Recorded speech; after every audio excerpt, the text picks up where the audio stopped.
All right, before the playoffs start, I want to power rank all of the first round series, and I'm recording this before the last set of playing games tonight, so the 1 and 8s are going to be a little funky, but I'll factor those in as well when I power rank these. As usual with the West, especially this time around, loaded first round. Actually, 3 of these 4 first round series are series where you're like, this is really the first round matchup? God damn, you kind of wish it was happening deeper in the playoffs.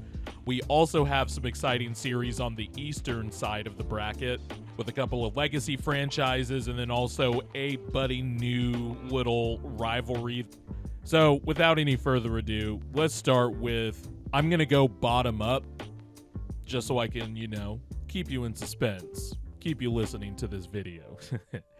But the first one, which is the bottom one, the worst one, it's whoever the Cavs play out of, the Heat and Hawks playing game tonight. I think with the Hawks, it could have been like semi sort of interesting, like a close 5-game series, maybe 6 if the Cavs decided to fuck around, if Jalen Johnson was healthy. Because remember, the Hawks did beat the Cavs quite a bit this year. And, at least before the trade deadline, the Cavs wing room wasn't as strong as it is now, so the Hawks were able to take advantage with their long perimeter players. But this Cavs team is a juggernaut, and for the most part, I think they're going to lock in. This is going to be a big playoffs for Evan Mobley. And then in the event of a Heat series, I think it's going to be much of the same thing. The Cavs are just really, really fucking good. So this is the worst first round series. By the way, before I continue, I want to establish some parameters here. This isn't rigid. This is definitely factoring in like entertainment value. This is definitely factoring in, matchups, definitely some storylines, definitely some X's and O's matchups, and definitely, just straight up player versus player. A lot of things go into it. This isn't necessarily playoff predictions or whatever. This is just simply for fun, ranking the first round matchups. So next up, and I would say if we were to do like a tier ranking, this would be several tiers above the Cavs, whoever their first round matchup is.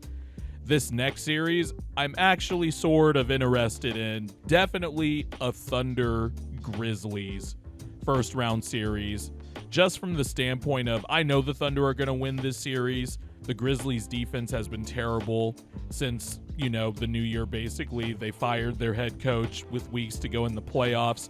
And I know they revamped their offense some, but their defense is still not good. And also, I just am not confident in the Grizzlies double big lineup versus, a potential double big lineup matchup with the Thunder. I think Zach Edey is good and is going to be good, but I just think as a rookie, in that playing game especially, he showed shaky hands, likes to keep the ball low. While he did get a lot of rebounds and was effective in some ways, I just think in other ways he just was a negative. And with Jaren Jackson Jr. not being able to, rebound credibly, I'm not even asking for 10 rebounds a game. You can't grab 5 rebounds in a game against a Warriors team with a small ball lineup, and you should have taken advantage of that, absolutely. But the Thunder's defense is just way too good, and the Grizzlies' offense is still finding itself and transitioning. I just think on offense, the Thunder are going to do whatever they want with the Grizzlies because they also cannot stop a soul. Their credible big wing defender, Jalen Wells, he's going to be out, so that's going to be a big loss. But, the Grizzlies are still a young team. They still have talent, and I think some fireworks could go off, and it could be a fun 5-game series. Maybe a 6-game series if the Thunder go cold 1 game from 3, but I just think that defense is too good. But either way, I would still like to watch it. Number 6, I'm going with the Celtics and the Magic. This would have been a lot higher on my list, especially because of my big wings agenda with Paolo Banchero and Franz Wagner, and Jason Tatum and Jaylen Brown. Both have big guards that are really good defenders. Anthony Black, Derek White, Drew Holiday. There's a lot of big perimeter players in this series, but one, Jalen Suggs remains out, so that's going to be, huge for the Magic. And the Magic really don't have a credible guard to set the table. And also, the Magic's offense is just a clogged toilet, man. The only reason I think this series would be more entertaining than a Thunder Grizzlies or even a Thunder's Mavs series is because I do think of the world of Paolo Banchero and Franz Wagner. And I do think, the Celtics in the past at least have had some trouble in the regular season with this team, but that's when the Magic had their full complement of players, and the offense is just too dog shit for me to even think that the Magic could push this to 6, let alone 7. I think a gentleman's sweep is probably on the table here, most likely, but it would still be fun. Both teams can play some great defense, and I am interested to see if there are some ways the Magic can slow down the Celtics offense. And then we get to some of the really, really, really good stuff. And I actually feel bad ranking some of these where I want to rank them because you could make a very solid case for most of these. I think there are some where there's a clear pecking order, but I don't want to knock how good these series could potentially be. And so number 5 on my power ranking list, I'm going to go with Pacers-Bucks. And it's a lot of obvious reasons. One, Giannis is going to go off in this series. You could just pencil that in. There is the underlying storyline that Damian Lillard has made a miraculous recovery somehow from this blood clot in his calf. And so he's going to miss game 1, but he will be back, I imagine, at some point. The Pacers, no one really talked about the Pacers, especially after Halliburton got off to that slow start. And people were wondering, well, he's been bad since the hamstring injury. People thought Tyrese Halliburton somehow was like a long extended one-hit wonder, which was always stupid. But since the new year, Tyrese Halliburton has been Tyrese Halliburton. You just wish he was more aggressive as a scorer. That is my one gripe with Halliburton sometimes, is that I think he could really just set the tone early sometimes with his scoring, and he doesn't quite read that sometimes. But Pascal Siakam's been great. Benedict Mathurin's been great. The Pacers' defense has improved from last year, where they were in the bottom 20s. Now last I checked on Cleaning the Glass, they were 13th or 14th. Their offense has taken a step back, but it's still really good, and Tyrese Halliburton doesn't turn the ball over. With the Bucks, this is going to be tough for them because they have a lot of older dudes on that roster. The trade for Kyle Kuzma has worked out in some ways offensively, but definitely not in the ways defensively. Giannis has been playing a lot more 5 lately because Brook Lopez, unfortunately, the season Brook Lopez has had has been really up and down, and that's being polite. But Giannis at the 5, he has just been dominant to close the season, and he just gets perpetually underrated. But obviously this rivalry stems all the way back from the in-season tournament and then to Ballgate when Giannis dropped 60. Obviously the Pacers won their series against the Bucks last year, but that was amid a lot of injuries on the Bucks side. This series has a chance to be really fun with all the pushing and shoving that I imagine is going to happen. There's the Doc Rivers factor if the Bucks say they get up 3-2 or 2-0 or even 3-1 in a series. I think the Pacers will win, but there's a lot of fun outcomes that could come out of this. And there's also going to be some special stat lines being put up because of the star players on the other team and who are they going to be guarded by. This matchup is going to be really fun. And then number 4, and man, it really kills me that this is number 4, but I guess if I were to do a tier list, this would be in the A-tier playoff series. But Lakers Timberwolves. Obviously, there's going to be the game within the game battle between Luka Doncic and wanting to get Rudy Gobert out on a switch. I do think it will be a hell of a series. The Timberwolves have an awesome defense. Julius Randle, since he came back from the injury, he's blended in a lot better with the Timberwolves than when the season first started. The Timberwolves have definitely found a way to incorporate Julius Randle's drive game more, shooting more spot-up threes. I've really liked Julius Randle's controlled play since coming back.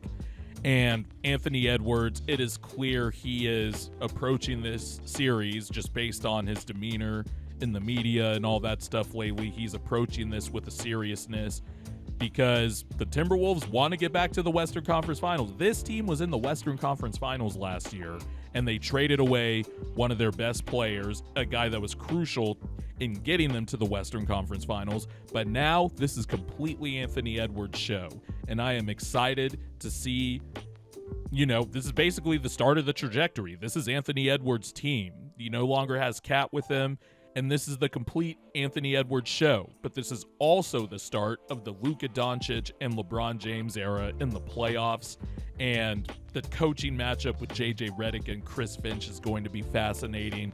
The small ball lineups that the Lakers can play are not really small ball and can contend with the Wolves' big-ass perimeter lineups as well.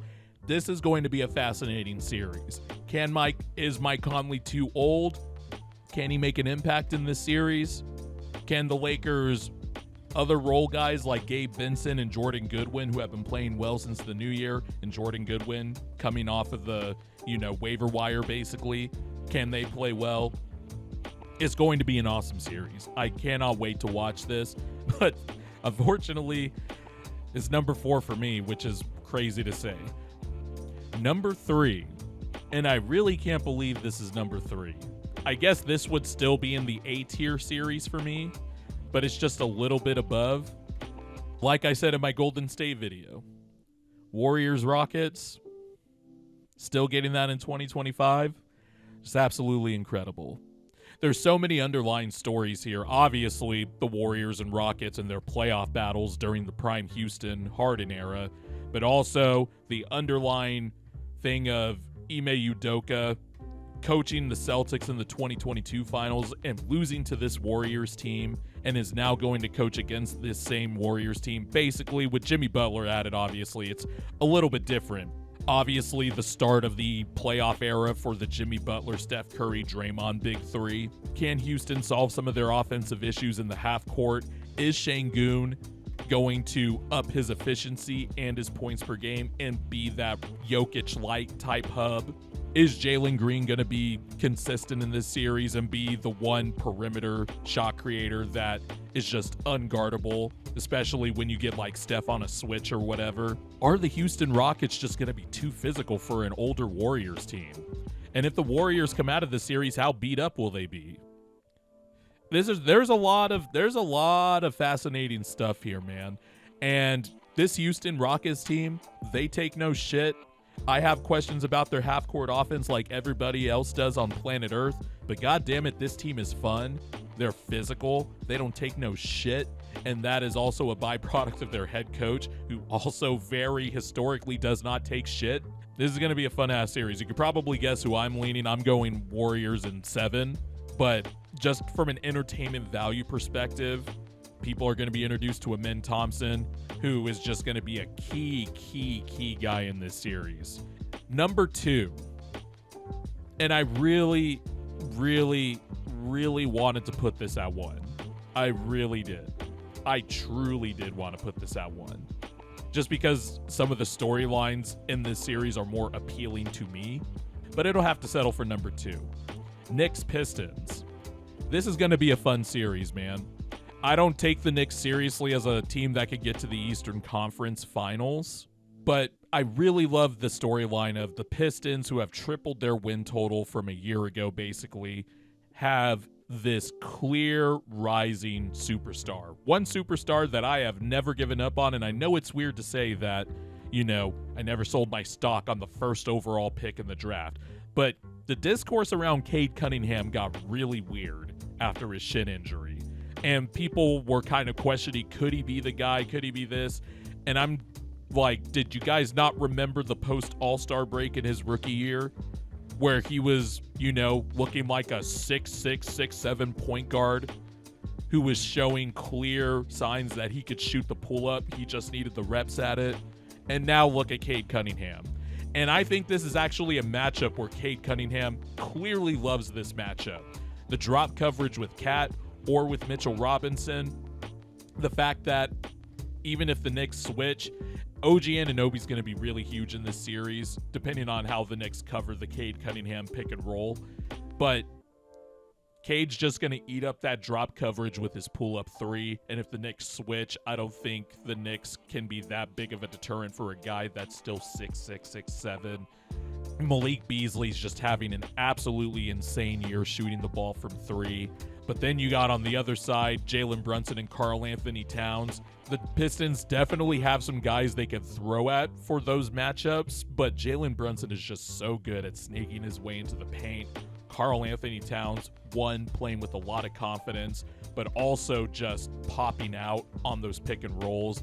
I think that's going to be huge. Jalen Duren's also going to be huge in this series, a young guy people are going to get introduced to. He has gotten so much better defensively as the season went on, but this will be his first real test to see if that improvement can be put to practice in a higher stake game like the playoffs. But I am just excited that Cade Cunningham is, getting his first playoff series. And I actually think this is the right matchup where if Cade is flat out the best player in this series, he gives the Pistons a shot. But I'm picking the Knicks in this series. Like if you were to do like the standard rank the best players, obviously Cade is like in the top 3 of that with Brunson and Cat. But then you get to Josh Hart, Mikal Bridges, OG Anunoby, before you get to, Malik Beasley, Jalen Duren, even Asar Thompson, who I'm sure they'll play at point guard sometimes. This will be the chance to see if Cade can really stamp himself in this series. I'm excited to see what's going to happen. Plus, it's going to be super physical. There's going to be scuffles, all that stuff. I'm very, very, very fucking excited for this Pistons-Knicks series. This is an old school throwback one, too. And then number 1, which I'm sure is a lot of people's number ones. This is possibly a conference finals matchup in the first round. Nuggets-Clippers. Nuggets going in with a new coach. Their defense still sucks, but Jamal Murray has been back for a bit now. Will that hamstring injury linger? Jokic has been fucking phenomenal, obviously, all year, carrying the load in a way that is almost like we got to find a way to get some of the load off of this guy. And then the Clippers, who had to hold the fort down. James Harden doing a legacy act tour this season, having one of the best seasons that he's had in the last few seasons, even his Sixer seasons. And they held the fort down with their defense. Ivica Zubac becoming a top 5 center in the NBA was just really fucking good this year. That story development is so cool, especially because the Lakers just fucking gave him away because Magic Johnson was like, this player sucks, and, continued to kind of trash him a little bit after Magic left the Lakers job. And look at Ivica Zubac now. Probably going to make third-team All-NBA center based on the amount of media members I've seen campaigning for Zoo for All-NBA. And he'll deserve it. And they held the fort down with Chris Dunn playing great defense, with Derrick Jones Jr. playing great defense, with Norm Powell being an all-star caliber level player this year. That man Kawhi came back around January and has looked like Kawhi Leonard. And the Clippers in the last 40 games-ish, 35 to 40-ish games, have arguably been the second or third best team in the NBA. Their defense is still good. Their isolation offense is great. Bogdan Bogdanovic has started to settle in well, too. That's the other thing. They just got players that made sense, and they got players for the bench that made sense to kind of still replicate some of the offensive production. And with all that coalescing together with Ty Lue, they are going up against the best player in the world, a core 4 that has championship experience in Gordon, Michael Porter Jr., Jamal Murray, and Nikola Jokic. And this is just going to be a classic thing of, I think the Clippers are the better, deeper team, but the Nuggets have Jokic. Yeah, David Adelman is going to be a variable in this as a, interim head coach and all that. But I think that's really it. The Clippers also have one of the few centers that is ideal for guarding Jokic. Now I say guard in quotation marks, no one can really stop him. But the bigger dudes that Jokic can't really move, where you have to make Jokic play out from the elbow more, and he can't just post up, and take advantage of someone smaller than him and actually make shots look difficult for him. Whenever Jokic plays the Clippers, his efficiency is not what it usually is. His floaters, his soft touch is usually off, and that's because Zubac battles him, tires out his legs a little bit, and Jokic isn't able to move somebody like a Zubac or, Joel Embiid, for example. And I don't want to bring that up because that'll just stoke wars, but I'm basically saying the outline of somebody or a big that can guard Jokic is somebody that can't be easily moved by him on the block and can kind of drop off of him a little bit, like a Zubac. And Zubac, has guarded him, pretty well. Jokic is still averaging 28.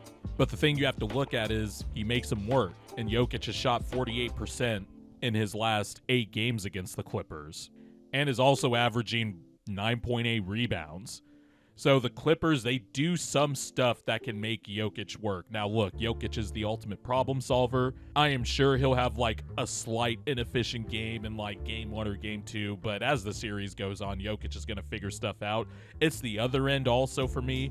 Who's going to guard Kawhi? That's what they got Aaron Gordon for in that trade all those years ago. And that was stamped when the Nuggets beat the Clippers' ass in that national TV game, that infamous one. And then there's the storyline going all the way back to the bubble where the Clippers choked away a 3-1 series lead. And not only that, they choked away multiple double-digit leads in those closing games. This series is fascinating on so many levels because, like I said in my Denver playoff rating trust scale video, if the Nuggets made the Western Conference Finals because Jokic just went absolutely bananas, and by the way, that quote he had after the Sacramento game where he said, "A beast is more dangerous when it's vulnerable," I was like, ah, shit.